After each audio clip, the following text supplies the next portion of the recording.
Hi, I'm Raul Jimenez, and I'm here with Kristina Spencer, a military spouse that has moved multiple times throughout our country. And we're going to talk about how she came to San Antonio and all her experiences throughout the way. Welcome. Well, thank you so much for having me. Absolutely. So, Kristina, you moved many times. Tell me a little bit about yourself and kind of like what drew you to San Antonio. Well, my husband, Matt, is a chaplain in the Air Force, and we've moved roughly 11 times back and forth to a couple of different states. Wow. Yeah, so I don't know if you count those or not. We count them because we had to pack that much. But yeah, we've been serving the military community now for right around 25 years. Okay, so 25, so almost every 2.5 years you've moved. Just about, yeah. Wow. So now when you call that a move, we call it PCSing, right? So it's a permanent change of station. Permanent changes? Right? Yes. And kind of break that down to what people would hear or what, someone might say, what does that mean? Well, typically what will happen is you'll get orders, and those orders will direct you to wherever in the country or in the world you have to go. And then you'll have a certain amount of time to get all of your things together, close out your office, get packed. Could be super stressful. Extremely stressful, especially if you're overseas and you're moving back to the States, or if you're in the States and you're moving overseas. So with that being said, what is the most challenging part so far, like that you've seen over your last 20 years? Is it not knowing where you're going to go or knowing where you're going to go and not having the resources?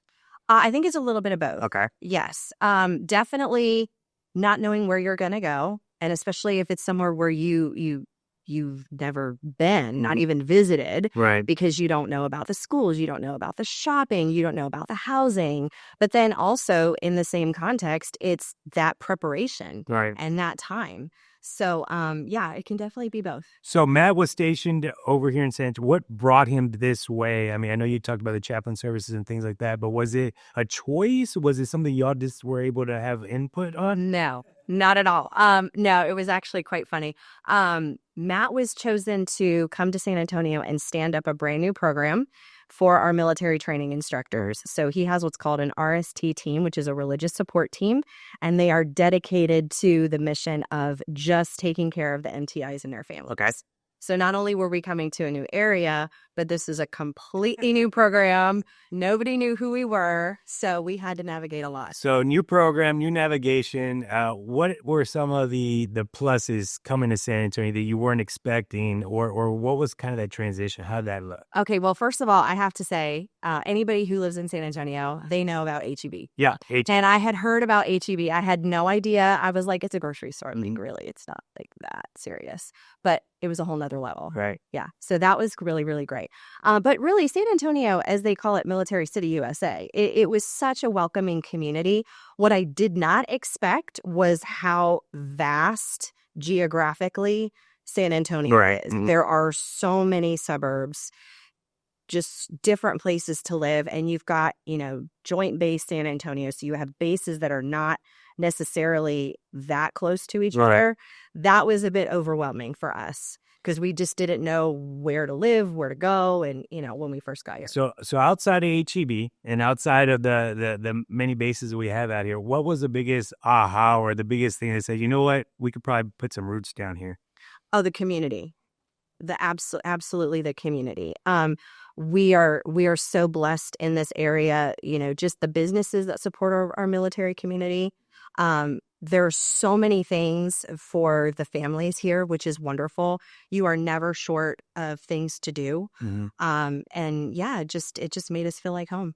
So part of the reason why we do these series is try to give information. Is there anything that you wish you would have known prior to moving here that you didn't know and now you might know, or were you able to encompass it all? No, absolutely. I would recommend to anyone that has a PCS, take your days that you have allotted to you to come to the area and get boots on the ground. It is very challenging because there's always financial constraints, or you might have kids that are in school and you can't just pick up and leave for a week and go look at a new place.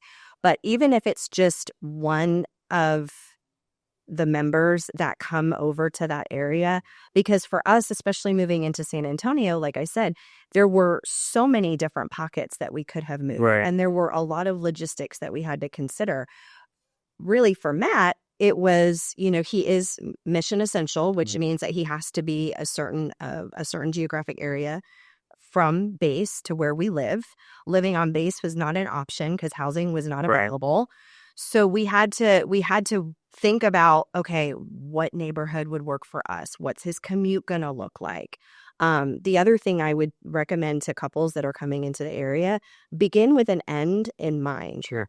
So for us, it was, okay, we know we're coming to this area. We know that the state of Texas has a very, very healthy real estate market. That's just been categorically expressed throughout many, many years of data.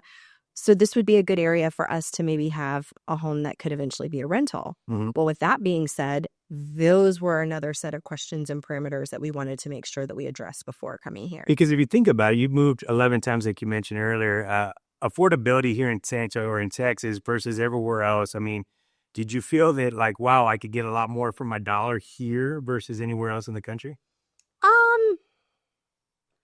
I would have to say that it was a mix of both. When we first came into the market, we did something that people thought was absolutely crazy.